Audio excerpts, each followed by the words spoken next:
Hey everyone, today I'll be unboxing the Unifi G3 Instant Camera, which is a wireless camera that you can find on the Unifi site for $29, but is currently sold out. I currently have two of the G3 Micros, which are $180 each, so I'm really excited to see how this compares. So the first thing you'll see right when you open it, you've got the camera. It is very, very small. The full footprint of it is probably about the same size as the G3 Micros. Difference is this does not come with a PoE adapter. So if you would like to use that, you would have to buy that accessory, which you can also find on the Unifi website. Inside the box here, the first thing that you're going to see is instructions on how to set it up. We'll be doing it over Bluetooth later in this video, but it's just a quick little guide of how you can mount it.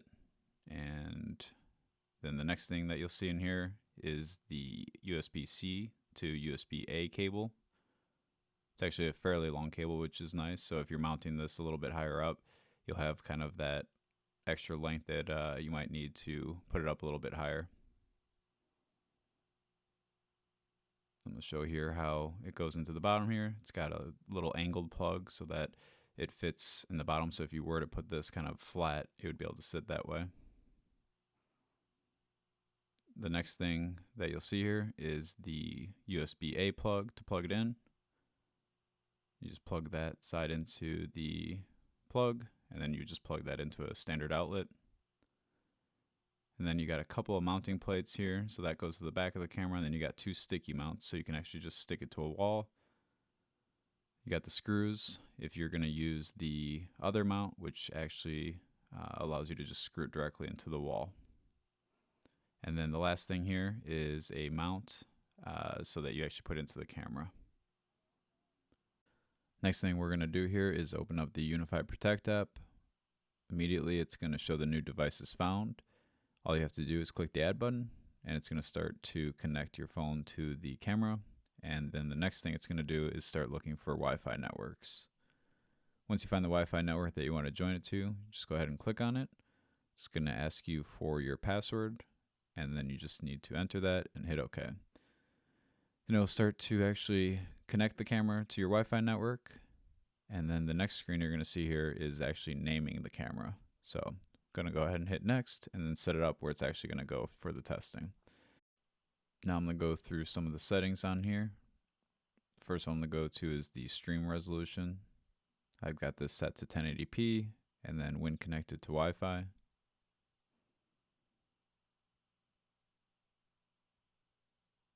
Next thing I'm going to go to is when to record.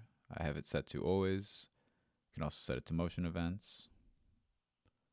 Next thing is the record quality. I have that 30 frames per second and 100% resolution.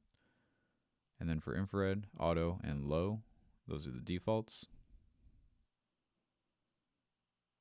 Under the adjust camera picture, I've got everything set to default here as well. Under the overlay information, I normally turn on the time and the camera name and then turn off the logo. Microphone, default 100%. Camera sounds turned off. Record light on. And then the motion algorithm is set to enhance, which is also the default. Next thing, just quickly go into the connection. So I have 100% connection and the uptime. Next, just going to go to the G3 Micro just to show the settings on there. For the most part, everything's set to the defaults as well. So I just wanted to show 30 frames per second, resolution 100%.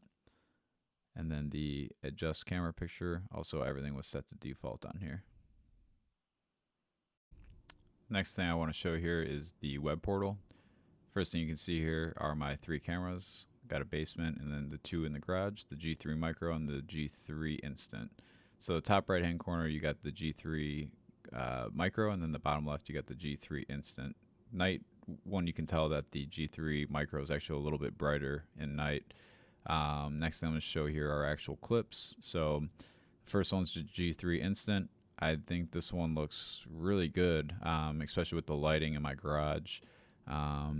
honestly, once you see the G3 Micro, it looks really, really dark compared. So here's the G3 Micro. Um, it's just a little darker, honestly, even a little blurry. So for $29, I think it's actually a big upgrade. Next thing I want to show here is the comparison of the video back to back. I'm going to go ahead and take out the audio on these clips. So this is the G3 Instant.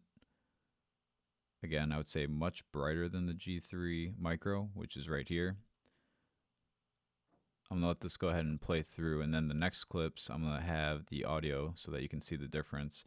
My take on the audio is the G3 Micro actually does have a better audio quality than the G3 Instant, but again, you're comparing a $29 camera versus a $180 camera. So if audio is a big concern, I would say actually the G3 Micro is probably more for you, but based on the actual video quality, for a $29 camera, I don't think you can go wrong with the G3 Instant. Really appreciate you guys watching, and now I'm going to go ahead and play the clips with the audio so that you guys can hear for yourself.